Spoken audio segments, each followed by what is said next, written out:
The देवाय कार्तिक ठाकूर. एक वादळ, मृत्यूचं थैमान, पृथ्वी तलावर जन्माला आलेलं एक रक्तरंजित तांडव. साऱ्या दुनियेला कसपटासमान लेखून आपल्या बुटांखाली एका क्षुद्र किड्यांसारखं रगडणारा तो मल्टीबिलिनियर राक्षस. एका पावसाळी धुंद रात्री आपल्या सिक्युरिटी गार्डच्या ताप्यासकट नेहमीप्रमाणे घरी जायला निघालेला होता. पण रस्त्यातच अनाहूतपणे त्याला भेटली ती. जगाला न आवडणाऱ्या आपल्या पाऊसरूपी प्रियकराच्या अखंड प्रेमात बुडालेली, त्या नादात प्रियकराची तेवढीच नादान मंत्रमुग्ध प्रेयसी ती विरजा गणेशराव जोशी. अन तिला बघताच आपल्या हृदयाचं सगळं साम्राज्य हरवून बसला तो क्रूर सम्राट फक्त काहीच क्षणात. मग नियतीच्या रक्तरंजित पटलावर हळुवारपणे अलगद उलगडत गेली एक अलवार अशी प्रेम कहाणी.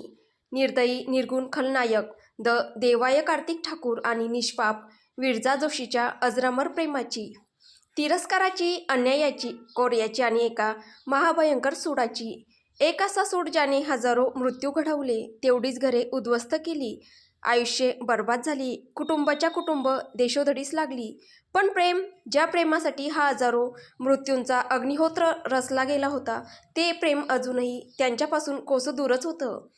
आपलं तेच नादान प्रेम मिळवण्यासाठी त्या मूर्ख जीवांचा सुरू झालेला हा संघर्ष अजूनही चालूच आहे. स्थळ डिस्ट्रिक्ट जेल, मुंबई. वेळ पहाटे 5 वाजता. अजून नीटसे उजाडलंही नव्हतं. शहर त्या गुलाबी थंडीत अजून आपल्या अंथरुणात लोळत पडलं होतं. मॉर्निंग वॉकवाली मंडळी अजून घराच्या बाहेर पडली नव्हती. पेपरवाले, दूधवाले आपल्या सकाळच्या कामांच्या गडबडीत होते. पहाटेच्या वेळी शहर खरंच खूप शांत आणि सुखदमय वाटत होतं. अशा या थोड्याशा काळोखात, थोड्याशा उजेडात डिस्ट्रिक्ट जेलचा तो महाकाय अजस्र दरवाजा खडखड करून उघडू लागला आणि आतून 7-8 कैदी लगबगीने बाहेर पडले. आज त्यांच्या सुटकेचा दिवस होता. जेलमधून असं अचानक बाहेरच्या मोकळ्या जगात येऊन बावरून गेले होते ते अपराधी. त्यातला प्रत्येकजण आनंदी तर होताच, पण तेवढाच घाबरलेलाही होता. ते उत्सुक होते बाहेरचे जग बघण्यासाठी, बाहेरच्या आकाशात मोकळा श्वास घेण्यासाठी. कितीक वर्षाच्या जालिम कैदेतून सुटका झाली होती त्यांची आज, जणू पुनर्जन्मच. परंतु त्यांच्यात एक अशीही व्यक्ती होती जी जेलच्या त्या तथाकथित सुरक्षित वातावरणातून बाहेरच्या असुरक्षित आणि भयान जगात येऊन खुश नव्हती. सुरक्षित? हो, सुरक्षितच म्हणावे लागेल.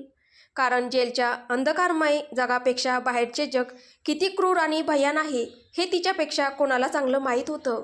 काही नशिबाने भाग्यवान म्हणावं अशा कैद्यांना घ्यायला त्यांची घरची लोक आली होती. आनंदाचे अश्रू वाहत होते. स्वकीयांच्या उबदार मिठीत आपल्या माणसात परत येऊन बरंच सुरक्षित वाटत होतं त्यांना. तर काहींना पुढे तोंड आ वासून उभ्या असलेल्या अंधकारमय भविष्याचा विचार करून रडू कोसळत होतं. ते बाहेर तर आले होते, पण कोण स्वीकार करणार होतं त्यांना या सो कॉल्ड अब्रूदार पांढरपेशा समाजात? त्यांच्या घरात, त्यांच्या स्वतःच्या कुटुंबात कोण स्वीकारणार होतं माती कायमचा गुन्हेगाराचा शिक्का मारलेल्या या अट्टल बदनाम गुन्हेगारांना? भले कायद्याने ते आज बरी झाली असतील, पण समाज, हा समाज बरी करणार होता का त्यांना? त्यातलीच ती एक कृश शरीरयष्टी, ठुपकेशी ठेंगणी मूर्ती, डोळ्यात निस्तेज भाव, न जगण्याची उमेद, न मरण्याची हिंमत. कधी काळी सुंदर म्हणावासा असा चेहरा आता मारहाणीच्या काळ्या निळसर व्रणांनी पार भरून गेला होता. अंगात पांढरा ढगळसा मळकट कळकट पंजाबी ड्रेस घातला म्हणण्यापेक्षा एखाद्या काठीवर चढवला आहे असं म्हणणं जास्त योग्य ठरलं असतं. एवढी तब्येत खराब झालेली ती, हातात कापडी पिशवी आणि त्यात अवघे 450 रुपये घेऊन एकटीच त्या गर्दीतून लंगडत लंगडत आपला मार्ग काढत चालली होती. तिला ना कोणी घ्यायला येणार होतं, ना कोणी तिची वाट बघणार होतं. ती एकटीच त्या बसस्टॉपच्या दिशेने चालली होती. आज परत त्याच शहरात प्रवेश करत होती, ज्या शहराने तिचं अख्खं आयुष्य, स्वप्ने, इच्छा, आकांक्षा सगळ्यांची राखरंगोळी करून टाकली होती. तेच शहर आणि तिचा बरबादीकडचा तोच प्रवास परत एकदा. स्थळ ठाकूर एम्पायर, मुंबई. शहराच्या मध्यवर्ती भागात अत्यंत पॉश श्रीमंत अशा गणल्या जाणाऱ्या त्या परिसरात एक 50 मजली आलिशान टोलेजंग इमारत दिमाखात उभी होती. संपूर्ण शहराचंच नव्हे तर देशाच्या आकर्षणाचा केंद्रबिंदू होती ती. स्थापत्यशास्त्राचा अतिउत्कृष्ट नमुना. देशातले परदेशातले अनेक बिलियन्स डॉलर्स व्यवहारांची उलाढाल दर दिवसाला व्हायची तिथे. देशात प्रतिष्ठित सन्माननीय मानवली जाणारी अशी अनेक घराणी ठाकूर एम्पायरशी आर्थिक पारिवारिक संबंध जोडण्यास खूप उत्सुक होती आणि असा हा देशाची आर्थिक दिशा ठरवणारा होता तो ठाकूर एम्पायरचा सर्वेसर्वा द देवाय कार्तिक ठाकूर. हाईट 6 फूट 3 इंच. अत्यंत रुबाबदार देखणा चेहरा, गारे गहिरे डोळे, करारी नजर, किंचितसा गव्हाळीकडे झुकलेला रंग, पहिल्याच नजरेत समोरच्याला गारद करेल असं भारदस्त व्यक्तिमत्व. सुपर इंटेलिजंट पण तेवढीच श्वेड पर्सनॅलिटी. देवाय आपल्या ठाकूर एम्पायरच्या टॉप फ्लोअरवरच्या आलिशान केबिनमध्ये रिजनल डायरेक्टर्स बरोबर मीटिंगमध्ये बिझी होता. रिपोर्ट्सवर रिपोर्ट्स काढले जात होते पण प्रेझेंटेशन आणि डिस्कशन काही संपायचं नाव घेत नव्हतं. मीटिंग्स बरीच लांब चालणार अशी लक्षणं दिसत होती. अचानक केबिनचा दरवाजा धडाम करून उघडला आणि देवाईचा राईट हँड कम चीफ सेक्रेटरी राणा घाईघाईने आत आला. तेवढंच अर्जंट मॅटर असल्याशिवाय राणा परमिशन घेतल्याशिवाय आतमध्ये येणार नाही हे देवाईला चांगलं माहीत होतं. त्याने तत्काळ ती मीटिंग तिथेच थांबवली. सगळ्या डायरेक्टर्सना इशाऱ्यानेच ताबडतोब रूमच्या बाहेर जायला सांगितले. सगळे जसे बाहेर पडले तसा राणा पुढे झाला. आपली इम्पॉर्टेंट सिगार पेटवीत कशवर कश घेत देवाय शांतपणे आपल्या चेअरवर मागे रेलून बसला होता. तेवढ्याच थंडपणे त्याने राणाला विचारलं, व्हॉट द मॅटर? आपल्या बॉसची ती थंड नजर बघून क्षणभर राणाचं थर कापून गेला. 5 मिनिटे झाली, 10 मिनिटे झाली, 15 मिनिटे झाली पण राणाच्या तोंडातून शब्द काही फुटेना. देवाईचा पेशन्स आता संपत चालला होता. हातांच्या मुठी रागाने आतमध्ये वळू लागल्या होत्या. शेवटी घाबरत थरथर कापत राणा देवाईच्या समोर आला आणि बोलला, राणा ती परत आलीये? देवाईने दूर सोडत नजर रोखून राणाला विचारले, हू? तसा राणा गळ्यातला आवंडा आतमध्ये गिळत थरथर कापत बोलला, विरजा जोशी. त्या क्षणी जणू सहस्र सूर्याचा तप्त लव्हा राणाच्या नजरेला भिडला. तळपायाची आग मस्तकात पोहोचली. बाजूला असलेला रेअर अँटिक पीस तसाच उचलून राणाकडे भिरकावला गेला. राणा घाबरून खाली वाकला पण ते अँटिक पीस समोर केबिनच्या दरवाजाला लागून असलेल्या फ्लोअर टू सिलिंग इम्पोर्टेड काचेला लागलं. तो अँटिक पीस देवाईने इतक्या जोरात भिरकावला होता की ती संपूर्ण फ्लोअर टू सिलिंग काचेची भिंत जणू बॉम्बस्फोट झाल्याप्रमाणे अक्षरशः उद्ध्वस्त झाली. सगळं नष्ट झालं होतं पण दरवाजाची लाकडी फ्रेम तेवढी बाकी राहिली होती. काचा तर संपूर्ण कॉरिडॉरपर्यंत पसरल्या होत्या. त्या स्फोटाची तीव्रता इतकी प्रचंड होती की देवाईची पर्सनल सेक्रेटरी मेरी, जी बाहेर आपल्या डेस्कवर काम करत बसली होती, ती आपल्या बसलेल्या खुर्चीसकट खाली जमिनीवर दाणकन जोरात आपटली. बिचारी तशीच उठली आणि आपली तुटलेली कंबर घेऊन डेस्क खाली जाऊन पटकन लपली. पण एवढ्याने शांत होईल तो देवाई कसला? He is danger and danger is him. त्या रागाच्या भरातच त्याने आपल्या समोरच्या डेस्कला जोरात लाथ मारली. ते एवढं महागडं इम्पोर्टेड काचेचं टेबल, त्यावरचा तो ॲपलचा लेटेस्ट लॅपटॉप, टेबलावरचे त्याचे इलेक्ट्रॉनिक गॅजेट्स, त्याच्यावरच्या फाईल्स, बाकीच्या सगळ्या सामानासकट खाली कोसळलं अन त्या सगळ्या सामानाचे क्षणार्धात अक्षरशः तुकडे तुकडे झाले. त्याच चुराड्यातून एखाद्या राक्षसासारखा दन दन दन पावलं टाकत देवाय राणाच्या दिशेने वेगात येऊ लागला. राणाची तर भीतीने अक्षरशः हाडं गोठून गेली होती. त्याच्या सगळ्या इंद्रियांनी कधीच काम करणे बंद करून टाकले होते. जणू याची देही याची डोळा, मृत्यू देखील आम्ही, अशीच अवस्था झाली होती त्या पामराची. देवाईने तशीच त्याची मानगूट पकडून त्याला 4 फूट हवेत उचललं. 5 फीट 9 इंच हाईट, 5-6 जणांना एका दणक्यात खाली पटकवणारी अशी पिळदार मजबूत शरीरयष्टी असलेला राणा देवाईच्या हाती हवेत एखाद्या खेळण्यातील बाहुल्याप्रमाणे अधांतरी तरंगत होता. भीतीने तर त्याची बोबडीच वळली होती. सर्वांगाला दरदरून घाम फुटला होता. शर्ट ब्लेझर सगळंच घामाने अगदीच गच्च गच्च झालं होतं. कशी तरी हिंमत करून राणा बोलला.